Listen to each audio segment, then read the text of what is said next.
Buenas noches, América. Hoy se cumplen 30 años de lo que se conoce como las protestas de la plaza de Tiananmen de 1989, también conocidas como la masacre de Tiananmen.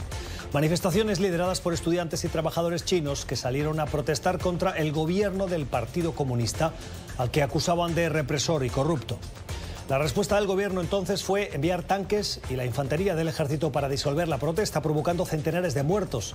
Algunas fuentes hablan de miles, y emprender una ola de arrestos, expulsión de la prensa extranjera y control de los medios nacionales.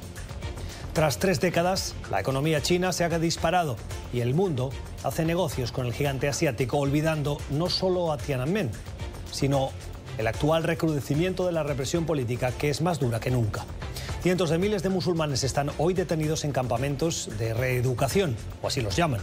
Los estudiantes activistas enfrentan un acoso constante y el gobierno ha desarrollado un enorme aparato de vigilancia que es considerado totalitario. La masacre de 1989 pudo haber sido la caída del muro de Berlín de China, pero se convirtió en un acelerador de represión que acabó con la posibilidad de reformas y en un inmunizador de las críticas internacionales. Una pérdida de oportunidad que con su olvido cuenta, en cierta medida, con la connivencia de la comunidad internacional. Son las 8 en Bogotá, Lima, Quito, las 9 en la costa este de Estados Unidos y Santiago de Chile, y las 10 en Buenos Aires. Y esto es Cuestión de Poder. Bienvenidos. Hoy en el programa, 41% de los estadounidenses apoya juicio político contra Trump. ¿Qué camino deben seguir los demócratas? Analizamos el trasfondo de la relación comercial entre México y Estados Unidos. Nuevo presidente de El Salvador toma posesión del cargo. ¿A qué retos se enfrenta? Victory is winning for our country. Hoy comienza un cambio de régimen político. Desde nuestros estudios en Washington, la opinión, el análisis y las voces que nos ayudan a comprender nuestro mundo. Es cuestión de querer, es cuestión de poder. Comenzamos y lo hacemos fijándonos en las cuestiones de la actualidad a las que le queremos poner los datos o las explicaciones de los expertos, los pies de página a algunas noticias, algunas que nos llegan de encuestas. Esta es la primera que nos ha llamado la atención, para tener la perspectiva de cómo avanzan las cosas, particularmente en el campo demócrata en esa carrera para conseguir la nominación. La consultora HarrisX, junto al portal de información política The Hill, le ha preguntado a los votantes demócratas o a los que se alinean con esas políticas demócratas en Estados Unidos quién cree que debería ser el nominado del partido para hacerle frente al presidente Donald Trump en las elecciones del 2020. Y el titular es que Joe Biden, quien fue vicepresidente con Barack Obama y hoy candidato a esa nominación, es el preferido por el 35% de los votantes, de esos votantes demócratas.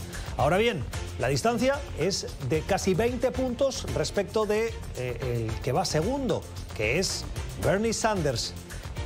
Aquí la clave es fijarnos, uno, en que hay casi un 20% de ciudadanos que se consideran demócratas o alineados con los demócratas que no lo tienen claro, y dos, el sinnúmero de candidatos que hay que a medida que se vayan autodescartando por falta de posibilidades, se van a ir alineando con otros candidatos y ahí la cosa está muy abierta. Otra encuesta que nos ha llamado la atención, en esta la que realiza la cadena de televisión estadounidense CNN, que le ha preguntado a los ciudadanos si creen que habría que abrir un juicio político al presidente Donald Trump. Lo importante de las encuestas es ver la tendencia, y CNN ha hecho esta pregunta en los últimos meses varias veces, y esa es la línea de tiempo. No ha variado mucho lo que piensan los estadounidenses. Desde junio de 2018, el porcentaje gira en torno a 4 de cada 10 estadounidenses. En algún punto subió a casi la mitad, pero nunca ha llegado a por encima del 50%. Lo interesante aquí es el incremento entre abril, es decir, el mes pasado, y el mes de mayo. Y en ese ha habido un incremento de 4 puntos porcentuales. Claro que en este periodo de tiempo es cuando hemos conocido el informe de Robert Mueller. En el mes de mayo, el 41% creen que sí, que habría que abrirle ese juicio político al presidente Trump, y en el mes de abril era el 37%. no se va a abrir ningún juicio político siempre y cuando estos porcentajes sigan en ese nivel. Eso lo saben muy bien la mayoría de los demócratas. Otra cuestión de la actualidad nos llega desde el Pentágono. Quien es el secretario de Defensa en funciones, Patrick Shanahan, le ha pedido a su jefe de gabinete que hable con la Casa Blanca y le pida, atención, que la Casa Blanca y particularmente el presidente Trump dejen de politizar a las Fuerzas Armadas estadounidenses. Esto llega después de diversos episodios en los que los militares se sienten utilizados por las políticas del presidente Trump, ya sea con la frontera, pero la gota que ha colmado el vaso ha sido la petición durante el viaje a Japón del presidente Trump de esconder el barco de guerra que lleva por nombre USS John McCain. McCain es ese senador republicano ya difunto con quien el presidente Trump mantiene una profunda diferencia a pesar de haber traspasado. Vamos a saludar a Hugo Hacha, es experto en cuestiones de seguridad y defensa. Señor Hacha, gracias por estar con nosotros. Feliz noche. ¿Tiene razón el secretario de Defensa? ¿Cree usted que las Fuerzas Armadas estadounidenses están politizadas? Bueno, primero que nada, muy buenas noches. De una forma absoluta, el señor Shanahan está en lo correcto. Más allá de la posición de la administración, que ha tratado de reflejar esto como la iniciativa de un staffer de bajo nivel en la jerarquía de la Casa Blanca, creo que es un buen momento para analizar y dejar fuera de cualquier tipo de circunstancia o posicionamiento político a las Fuerzas Armadas de los Estados Unidos. ¿Cuáles son los riesgos, a su juicio, de la politización o el uso de las Fuerzas Armadas para fines de honra y gloria del presidente de turno? Bueno, ese riesgo es absoluto. Vamos a tomar algunos ejemplos puntuales. En aquellos países a donde se permite la contaminación del rol de las Fuerzas Armadas, el caso de Bolivia es uno de los más preocupantes, a donde se traslada el rol constitucional de la defensa en la seguridad del Estado a la defensa y la seguridad del gobierno, del régimen en funciones.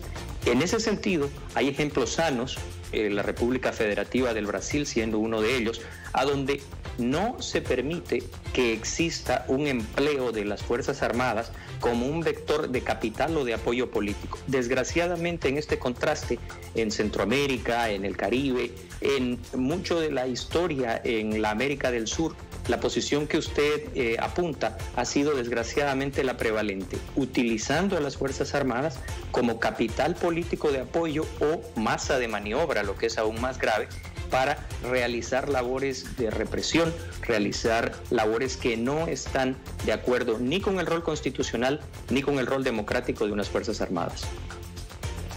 Es el análisis de Hugo Hacha, es analista en cuestiones de seguridad y defensa. Señor Hacha, gracias por haber estado con nosotros. Feliz noche. A usted las gracias.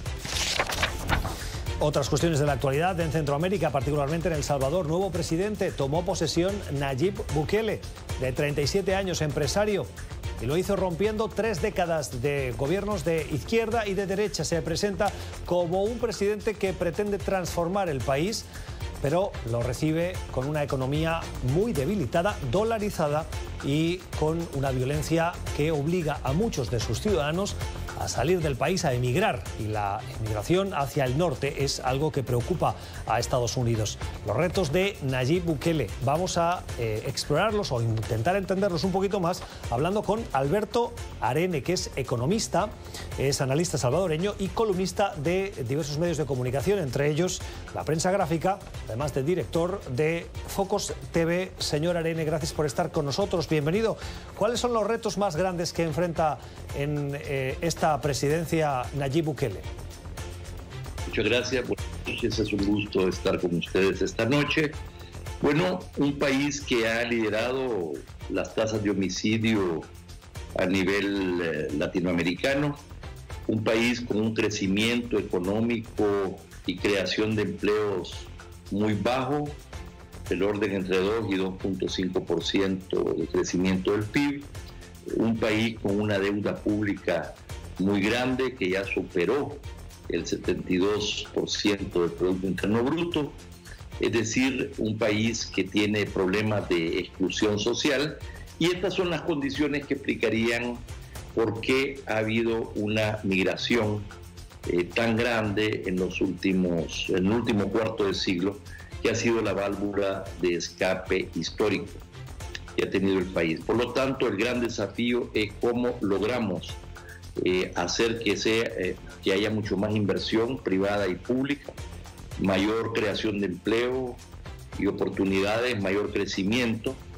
y por otro lado, entonces, también cómo reducir los índices de homicidios, que si bien han disminuido en los últimos años, todavía tenemos un buen trecho por recorrer, y esto supone crear condiciones de prevención, de integración, dijéramos, de las comunidades, de tal manera que los factores estructurales que conducen a la violencia puedan ser superados. Nayib Bukele juró su cargo, impecable con un traje azul, frente a 83 delegaciones de gobiernos del mundo, pero sobre todo frente a unos 10.000 salvadoreños que gritaban "sí se puede". ¿Qué significa que Bukele, de esa corta edad para un cargo tan importante como el de presidente, haya llegado a la presidencia rompiendo ese bipartidismo de derecha e izquierda de más de 3 décadas?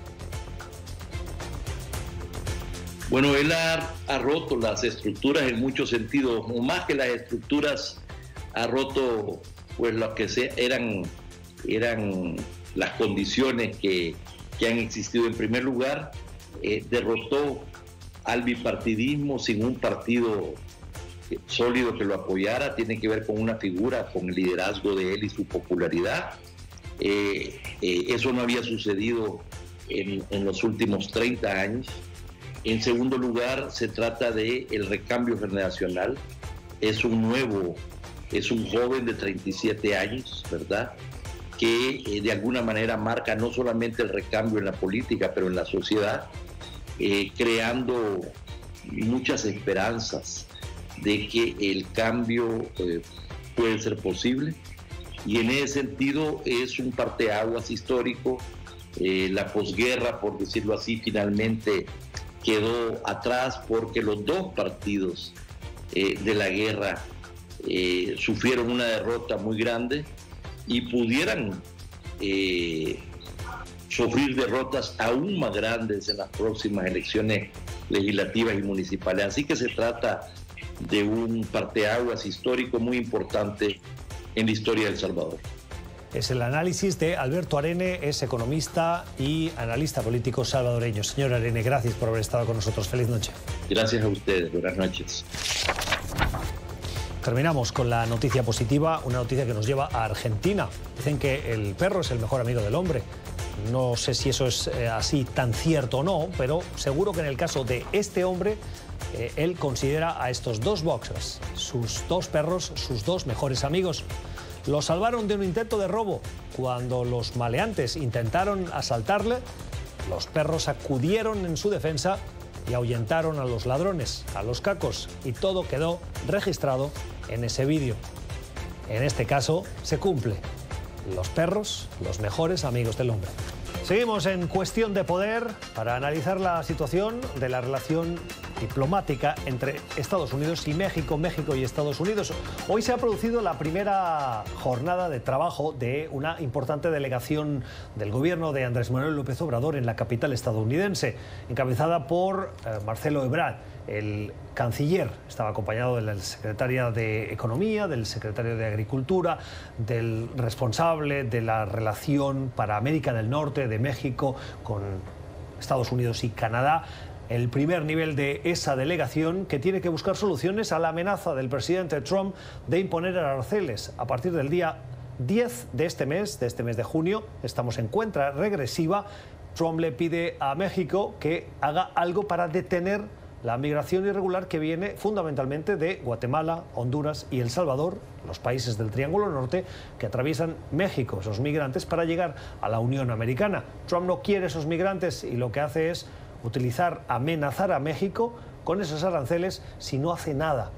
hemos invitado a Rubén Olmos. El señor Olmos es politólogo, es director de la consultora Global Nexus, para que nos acompañe esta noche aquí en Cuestión de Poder. Rubén, ¿cómo estás? Muy buenas noches. Muchas gracias por la invitación, un placer estar en tu programa. Una delegación de primer nivel que busca soluciones. Ha dicho esta mañana Marcelo Ebrard que van a aplicar sangre fría a las amenazas y diplomacia. ¿Van a solucionarse así las amenazas de imponer aranceles a partir del día 10? Pues yo creo que México ha seguido la línea que ha acordado con el gobierno de los Estados Unidos. Y quiero remontarme al jueves, que fue cuando el presidente Trump tuitea por primera vez que va a imponer estos aranceles, inicialmente un 5%. Una hora antes, el Senado mexicano había iniciado ya el proceso de ratificación del nuevo Tratado de Libre Comercio entre los tres países, al igual que Canadá.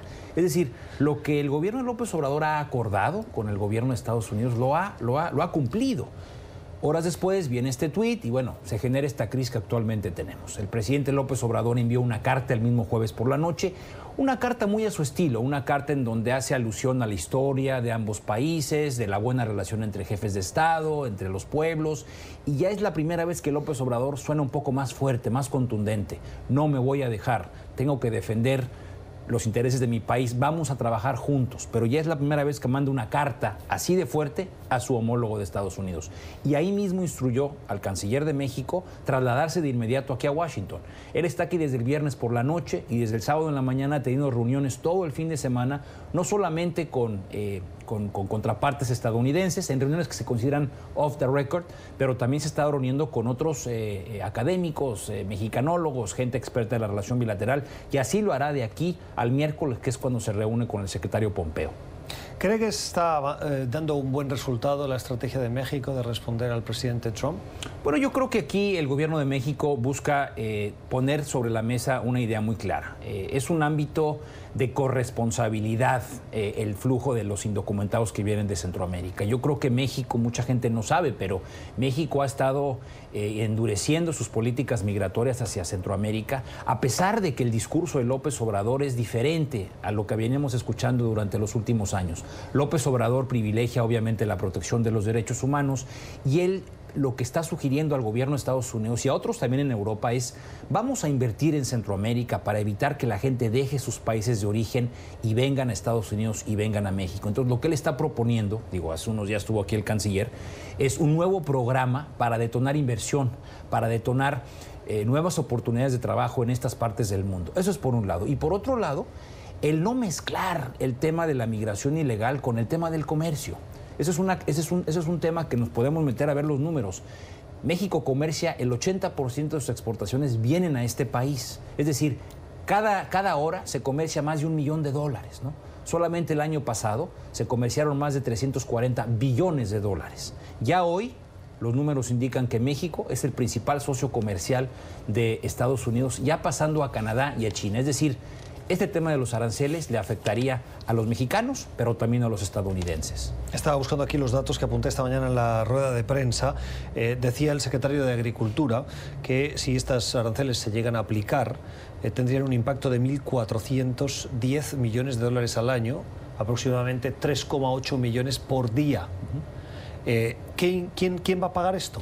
El problema aquí es que lo que no se ha explicado bien al público estadounidense es que al final del día va a ser el consumidor, vamos a ser tú y yo, que vamos a ir al supermercado a querer comprar. Pero usted y yo, ¿en Estados Unidos o también en México? No, yo creo que en México también lo que va a hacer es, se van a perder oportunidades de crear empleos, porque muchas de estas fábricas que hoy están a lo largo de la frontera México-Estados Unidos, muchas de las compañías que hacen autopartes, se van a ir a otro país, porque obviamente van a tener que pagar este costo de 5, de 15, dependiendo si el arancel entra o no.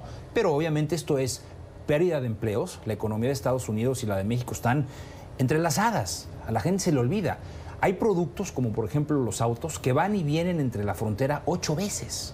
Porque empiezan, digamos que con el chasis del auto, se va a Estados Unidos a la parte electrónica y regresa a México y luego puede ir hasta Canadá. Es decir, están tan interconectadas nuestras economías de los tres países que el efecto sería terrible para las dos economías, tanto para la mexicana como para la estadounidense.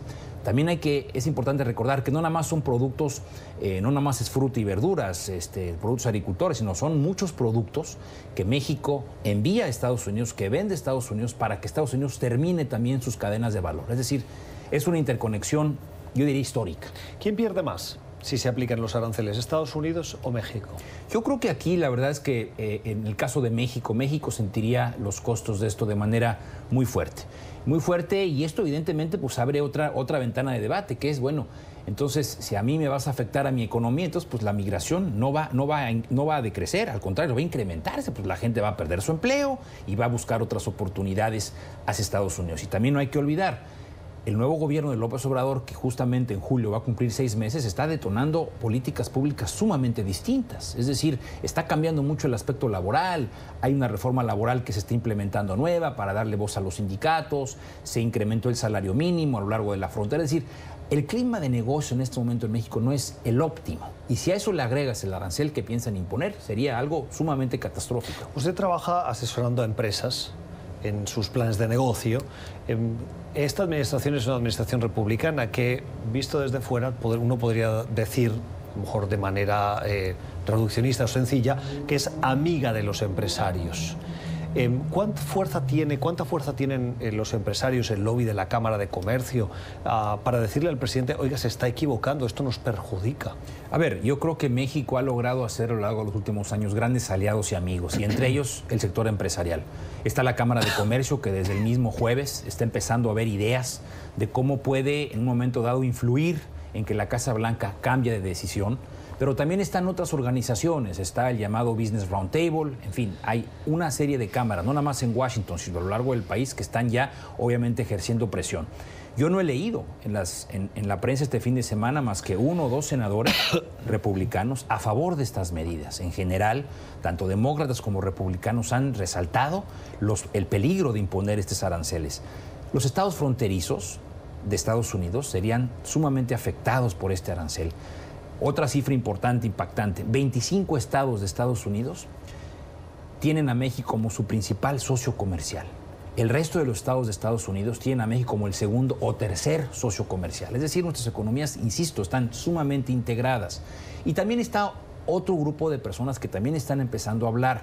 Los gobernadores, los alcaldes, insisto, los llamados opinion makers, los que hacen decisiones académicas en think tanks, están empezando a alertar sobre los peligros de que estos aranceles entren en ejecución.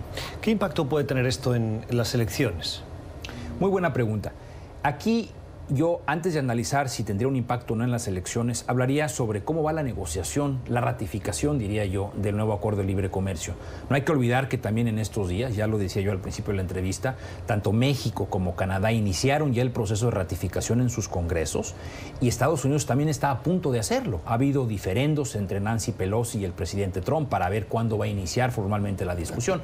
Pero aquí se entrampa tu pregunta, que es: ¿qué tanto le conviene a Trump seguir adelante con estos aranceles que le van a dar un impacto negativo a ciertos estados de la Unión Americana, insisto, que comercian con Estados Unidos, pero a su vez también es darle, digamos que un dulcecito a su electorado conservador, radical, que le es leal?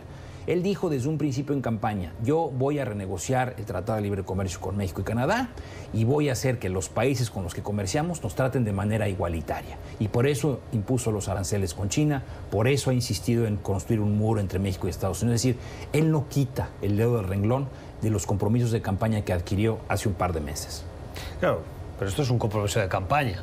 El presidente Trump no da puntada sin hilo, o al menos así nos lo parece, pensando en su reelección en el 2020. Si se aplican estos aranceles, los votantes de Michigan, que son uno de los que más reciben productos de México, aunque esté en el otro lado del país, o los de la frontera, y pienso en Texas, por ejemplo, que fue un estado que algunos hacen una previsión política y creen que puede volverse un estado azul, demócrata, siendo, como ha sido en las últimas elecciones, republicano, siendo o habiendo sido en los años 60 demócrata, intentar recuperarlo.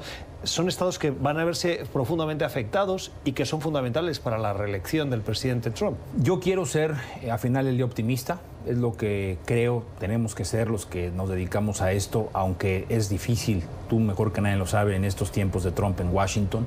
Sin embargo, quiero pensar que como un empresario, al ver los impactos que ya está teniendo esto en la bolsa de valores, en el tema económico, Trump decida en los próximos días, ahora que está en Londres, decir, bueno, le voy a dar una oportunidad, le voy a dar un mes a México para que me demuestre que está deteniendo la migración ilegal y por el momento voy a detener la implementación de este arancel. O sea, crear el problema para luego salir con una solución a ese problema que él mismo ha creado. Exactamente. O sea, lo que hace siempre. Exacto. Y él llevar el control del asunto, ¿no? Porque él dijo, a ver, yo ya dije que voy a poner el arancel. A mí lo que me preocupó es que, más allá del tuit, hubo un comunicado de la Casa Blanca a la hora o 2 horas, ¿no? Entonces no nada más fue un tuit. Digo, fue un largo comunicado. Y fue un largo comunicado, y muy a su estilo, ¿no?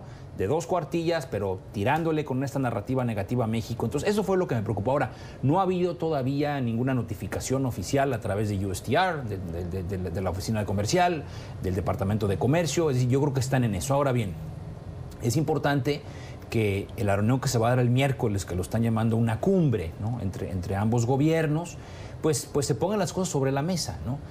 ¿Hasta dónde? ¿Cuál es el parámetro que Estados Unidos va a seguir para verificar que México está haciendo el trabajo necesario para contener a la migración ilegal? No vamos a ver a la Guardia Nacional, ni al Ejército, ni a la Policía Federal en México movilizada a la frontera. López Obrador no lo va a hacer porque no es su estilo y porque no le conviene ver una primera plana de sus críticos diciendo López Obrador mueve tropas para detener a los centroamericanos. Entonces aquí hay que negociar, es parte de la diplomacia. Termino ya.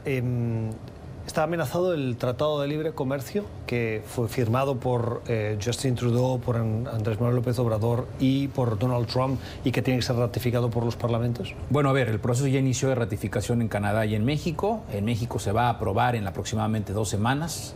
El partido Morena del presidente López Obrador tiene la mayoría. Hay un acuerdo de todas las fuerzas políticas para que se vote a favor. Sin embargo, esto evidentemente mete ruido a la ratificación aquí, que es la más importante. Canadá y México lo pueden aprobar, pero mientras Estados Unidos no proceda... Lo que pasa es que los aranceles van en contra del Tratado de Libre Comercio. Totalmente, ¿no? y hay muchas contradicciones. Hay muchas partes legales, es decir, México ya está diciendo, bueno, a ver, ¿cuáles son mis decisiones? Sí, a ver, López Obrador ha delineado 3 escenarios. El primer escenario, el más óptimo. El miércoles se ponen de acuerdo y Trump retira el que va a implementar el 5% de arancel, la amenaza. 2, no se llega a ningún acuerdo, entonces 2, procedo y me voy por la vía jurídica, ¿no? Estoy violando algunos preceptos del acuerdo comercial actual, el NAFTA, que evidentemente es claro en ese sentido sobre el tema de aranceles, y también me puedo ir a la Organización Mundial de Comercio. Y el tercer escenario es decir, bueno, pues no se pudo ni la una ni la dos, entonces la tercera es pues un plan emergente económico en México, así lo ha planteado el presidente López Obrador. Es decir, tenemos todavía, digamos que 8 o 9 días de aquí a que se implemente esto el 10 de junio, y sí le mete ruido al proceso de ratificación. Ya termino, le pido una respuesta muy breve. ¿Está utilizando Donald Trump a México para crear una cortina de humo a problemas internos? Porque hay que recordar que el anuncio llega horas después de la intervención del fiscal Robert Mueller, en el que recuerda que no exoneraba al presidente de obstrucción a la justicia, tampoco le acusaba, pero no lo acusaba por un motivo legal, no porque él no creyera que no había argumentos. Sin lugar a dudas, yo creo que el presidente en ese sentido sabe utilizar los tiempos, sabe utilizar los medios de comunicación y necesitaba algo para poner una cortina de humo. Yo creo que esto es un gran ejemplo de que así fue. El análisis de Rubén Olmos, es politólogo, es director de la consultora Global Nexus, que nos ha acompañado esta noche. Continuamos en Cuestión de Poder. Vamos a hablar de Venezuela. Hoy, en la sede de las Naciones Unidas, ha habido un encuentro entre los representantes del Grupo de Lima y el Grupo de Contacto de la Unión Europea. Buscan soluciones. Muchos dicen que esas soluciones pasan porque Nicolás Maduro deje de recibir el apoyo de potencias internacionales o de países como Cuba. Entre las potencias internacionales, Rusia. En las últimas horas tenemos confusión sobre lo que sucede con ese apoyo. Miren lo que publicaba este domingo el Wall Street Journal, ese periódico serio de referencia en Estados Unidos. Decía que en un golpe a Maduro, Rusia ha anunciado que retira su personal de defensa fundamental de ese apoyo que estaba dando a Venezuela. Entre el apoyo estaban funcionarios del gobierno de Rusia, había militares que estaban ayudando en tareas de formación, en equipamiento, uso de equipamiento militar, etc. Y también de la estatal Rosneft. Es esa empresa que facilita el apoyo de venta de armamento militar, de entrenamiento, etc. La misma empresa, horas después, dijo que no, que eso no era cierto y que el Wall Street Journal había exagerado infinitamente sus aseveraciones y que el apoyo no estaba siendo retirado. Pero es que hoy, sorpresivamente, el presidente Trump se alineó con la información dada por el Wall Street Journal con este mensaje de Twitter. Rusia nos ha informado que han removido a la mayoría de su gente de Venezuela. Mensajes contradictorios, por un lado, que llegan de Rusia y por el otro de la administración estadounidense. Joseph Humire es analista en cuestiones de seguridad y defensa y es director del Centro para una Sociedad Libre y Segura. Señor Humire, gracias por estar con nosotros. Bienvenido a Cuestión de Poder. Gracias por la invitación, un gusto siempre. Joseph, ayúdanos a comprender qué está pasando. ¿Quién tiene razón? ¿Rusia retira el apoyo o lo mantiene? Bueno, yo creo que los dos pueden tener razón en el sentido de que hay que entender que el retiro de personajes de Rusia, de la empresa estatal Rostec de Venezuela, no significa necesariamente retirar el apoyo. Porque el apoyo va a muchas fronteras. Hay el apoyo militar, el apoyo económico, el apoyo político, el apoyo de inteligencia y mucho más.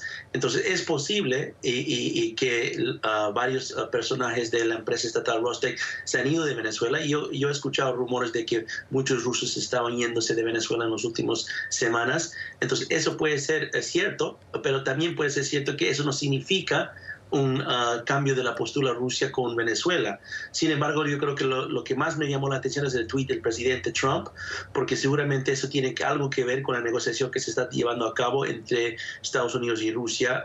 Había varias charlas, algunos en persona, otros por teléfono, del canciller ruso Sergei Lavrov y el canciller estadounidense Mike Pompeo. Entonces yo creo que esas conversaciones, esas negociaciones deberían llevar a algún lugar. A lo mejor estamos viendo algún fruto de esa conversación. Vayamos por partes. Usted dice que también ha recibido información de que están saliendo ciudadanos rusos de Venezuela. ¿A qué se debe estar debiendo esa salida de esos ciudadanos rusos? Mira, lo que yo siempre he entendido es que había un cambio de mando en la forma en que Rusia iba a apoyar a Nicolás Maduro en Venezuela. Más bien, parte de la llegada de los militares rusos que llegaron a fines de marzo en Venezuela, que llamó tanto la atención a la prensa, era parte de lo mismo. Era un cambio en la transición de usar a algunas personas que tienen una capacidad mayor, una técnica mayor, y retirar a algunos oficiales y contratistas y otros que estaban haciendo un trabajo distinto. Entonces, como una transición más que un retiro desde su apoyo a Nicolás Maduro. Yo escuché esto desde marzo de este año, entonces me viene como más de lo mismo en el sentido de que Rusia está cambiando o transicionando su postura en Venezuela, pero no necesariamente a un retiro de su apoyo. Simplemente esto podría ser en realidad más apoyo, sí, pero porque no tenemos una transparencia y claridad de lo que están haciendo sus técnicos rusos en Venezuela, más allá de que supuestamente están en bases militares en ese país. Usted mencionaba en su primera respuesta unas conversaciones, un diálogo, unas negociaciones, si se puede llamar así, entre Sergei Lavrov y el secretario Mike Pompeo, su homólogo estadounidense. ¿Qué puede estar negociando Estados Unidos con Rusia? Mira, yo creo que la parte de los intereses de Rusia estarían en la mesa, sería Ucrania. Bueno, todos sabemos desde 2014 había un grande conflicto entre Estados Unidos y Rusia sobre Ucrania, y en este aspecto yo creo que Rusia trataría de usar a Venezuela como un método, un mecanismo de negociación para quitar la influencia de Estados Unidos en Ucrania. Ahora aquí es donde Estados Unidos tiene que tener cuidado, porque si decide retirar su presencia en Ucrania o en otros países en el, digamos, por la vecindario de Rusia, tenemos que entender que Rusia no solo tiene presencia en Venezuela, tiene presencia en Nicaragua, tiene presencia en Bolivia y muchos otros países. Entonces, no sería un error simplemente decir vamos a sacar a Estados Unidos de Ucrania a cambio de que Rusia salga de Venezuela, pero al final del día Rusia aumente su presencia en Cuba, Nicaragua y Bolivia. Entonces salimos perdiendo en ese tipo de negociación. Entonces tenemos que ser un poco cuidadosos, pero yo creo que en ese aspecto me imagino que Rusia está empujando para ese lado. Señor Jiménez, ¿es comparable la presencia de Rusia en Venezuela de la presencia que tiene Rusia en Nicaragua o en Bolivia? Sí, es muy comparable, en Cuba también. Más bien, yo siempre consideré que Nicaragua era la primera aliado de Rusia en América Latina. Ha tenido más presencia militar en Nicaragua en los últimos años que en Venezuela, y siento que Nicaragua ha tenido más una simpatía histórica con Rusia que va mucho más allá de simplemente los últimos 5, 6, 7, 10 años. Cuba es el aliado desde la Guerra Fría, es el aliado del siglo XX de Rusia, y siempre ha mantenido una relación estrecha con la isla en Habana. Y Bolivia, esto es un dato interesante, el único país de los miembros de la Alianza Bolivariana, de la ALBA, que mantiene un programa nuclear es Bolivia, y es la agencia estatal rusa nuclear que está apoyando a ese programa nuclear en Bolivia. Entonces tiene presencia en esos otros países a niveles mayores, y que tenemos que tener pendiente de esto. Déjame hacer de abogado del diablo. ¿No le interesa más a Estados Unidos salir de asegurar que Rusia sale de Venezuela y olvidarse de Ucrania? Mire, yo creo que si vamos a negociar tenemos que ser duros, y no es solamente que salga de Venezuela, que salga de América Latina. Ahora, eso puede ser una negociación y a lo mejor puede estar en los intereses de Estados Unidos, y también para mejorar nuestra postura de seguridad nacional en la región. Si Rusia decide salirse de la región, o por lo menos dedicarse solamente a lazos comerciales y no a estas aventuras militares que quiere hacer en América Latina, si puede comprometer a eso, podría ser una buena negociación. Pero solo limitarlo a Venezuela, yo creo que sería un error y puede ser un truco, porque mientras, como te dije antes, si se tire de Venezuela, puede simplemente aumentar en Cuba y en Nicaragua, que es conectado a Venezuela.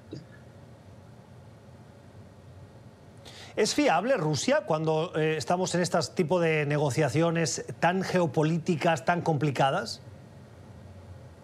Mire, Rusia tiene mucho conocimiento de la región, conoce muy bien la política, la socioeconomía y todos los aspectos que están cambiando en la región, y yo creo que ellos tienen este conocimiento y llevan a la mesa la negociación. Estados Unidos también, obviamente, somos un gran socio de los países en Latinoamérica y también llevamos este conocimiento. La diferencia es quién es el socio que aporta más al nivel del crecimiento democrático y crecimiento económico de la región. Y yo daría el argumento que es Estados Unidos. Históricamente, Estados Unidos es la más principal aliado de casi todos los países, sino todos los países en América Latina. Y Rusia es un actor que trata de aprovechar de ciertos movimientos, fenómenos políticos como el movimiento de la Alianza Bolivariana para aumentar su presencia. Pero eso está en cuestión, y yo creo que debemos mirar mucho, especialmente en los casos de corrupción que existen en la región, dónde está metido Rusia en esto, porque eso es una de las grandes diferencias. Estados Unidos entra a América Latina para tratar de mejorar el Estado de Derecho y reducir la corrupción. En cambio, Rusia aprovecha de eso para aumentarlo. Siempre hemos explicado que Nicolás Maduro tiene el apoyo de fundamentalmente dos grandes potencias, Rusia y Cuba. No sé si a Cuba le tenemos que llamar potencia, pero como mínimo tiene una diplomacia muy eficaz, como lo ha demostrado en la situación en Venezuela. Y además hay otros actores como Turquía y China. Si Nicolás Maduro pierde a Rusia, ¿es suficiente para que él vea su futuro peligrar? ¿O con el apoyo de Cuba, Maduro se va a seguir manteniendo en el poder? Sí, y no te olvides también que tiene el apoyo de Irán. Irán es un pedazo muy clave en ese triángulo entre las potencias globales como Rusia, China y Turquía. Entonces, yo creo que sería un buen avance si Rusia decide retirarse de Venezuela y conjunto con todas sus acciones en la región. Sin embargo, no creo que sería suficiente, porque Venezuela y el régimen de Maduro ha aprendido las grandes lecciones de la Guerra Fría, que es no simplemente depender de un actor extrarregional, pero tener varios actores. Y en este caso lo tiene más, como bien dijiste, lo tiene más que Rusia, lo tiene a China, a Turquía, a Irán, y se puede decir Cuba también, aunque yo no considero que Cuba es un poder en la región. Yo creo que Cuba es otro miembro de la misma alianza, que también depende de la misma actores globales para demostrar su potencia. Entonces, en este aspecto yo creo que sería un avance, pero yo no creo que termina el crisis de Venezuela simplemente con la salida de Rusia. Termino ya hablando de las conversaciones. Se produjeron conversaciones o diálogos en Oslo que terminaron sin acuerdo, y la delegación que envió Juan Guaidó luego se desplazó al Vaticano. ¿Qué rol, qué influencia tiene, qué importancia tiene el Vaticano, la Iglesia Católica, en el futuro de Venezuela y en la situación actual en este juego geopolítico de negociaciones? Miren, hemos visto en el pasado que el Vaticano se metió en Venezuela a nivel de tratar de mediar un conflicto o empujar una negociación o salida de un conflicto. El Papa Francisco mismo ha dicho esto en varias ocasiones en sus discursos, pero yo creo que esto no debe salir por ese lado. Yo no creo que debemos mirar a la Iglesia Católica como una herramienta para poder salir de un conflicto, que es simplemente más que nada un conflicto armado por potencias que tienen intereses de guerra. Y la Iglesia Católica, yo creo que debería salir de eso porque tiene el riesgo de politizarse mucho. Yo en cambio creo que lo que demuestran las últimas noticias de ayer y de hoy es que a qué llevó a que Rostec empiece a disminuir su presencia en Venezuela fue, según el Wall Street Journal, las sanciones puestas por Estados Unidos a esa misma empresa por sus acciones en propia Europa. Entonces yo creo que eso demuestra que si ponemos más presión sobre los aliados de Nicolás Maduro a nivel internacional, les debilita su posicionamiento dentro de Venezuela. Tenemos que hacer lo mismo con Turquía, con China y con Irán. Es el análisis de Joseph Humire. Es analista experto en seguridad y defensa, es el director del Centro para una Sociedad Libre y Segura. Señor Humire, gracias por sus explicaciones. Feliz noche. Igualmente, feliz noche. Sociales a buscar algunos comentarios, mensajes que nos han llamado la atención o que ustedes nos han hecho llegar. Mensajes como el de la situación en Venezuela, que a algunos de ustedes les causa una cierta desorientación. No estoy entendiendo a la comunidad internacional, la cual dice y dice y redice que no a la intervención militar para acabar con el régimen de una vez y por todas, pero entonces tampoco ven bien el diálogo. Por lo cual me pregunto, y tal vez el señor Juan Guaidó también, ¿cómo vamos a salir del gobierno? Gracias por su mensaje. Si la situación fuera fácil de solucionar, seguramente usted no nos haría llegar este mensaje. Un mensaje que responde al sentimiento de muchos que ven la situación en Venezuela como una situación estancada, difícil, el problema venezolano, que tiene tantos actores que están hoy jugando en ese tablero complicado de ajedrez. Más mensajes, en este caso de una eurodiputada que nos recuerda: los comentarios de Donald Trump sobre el Reino Unido no son gratuitos. Increíble que haya gente que crea que Trump tiene algún interés en que al Reino Unido le vaya bien. A Trump solo le interesa Trump. Quiere debilitar a la Unión Europea, a la que ve como enemiga. El Reino Unido es un peón para él. Un Donald Trump que, como dicen algunos analistas, cuanto peor, mejor para él, pero no para Europa o el Reino Unido. Así terminamos. Gracias por la generosidad de su tiempo. Esperamos que hayan aprendido, como lo hemos hecho nosotros, de nuestros invitados. Volvemos mañana. Que tengan una feliz noche.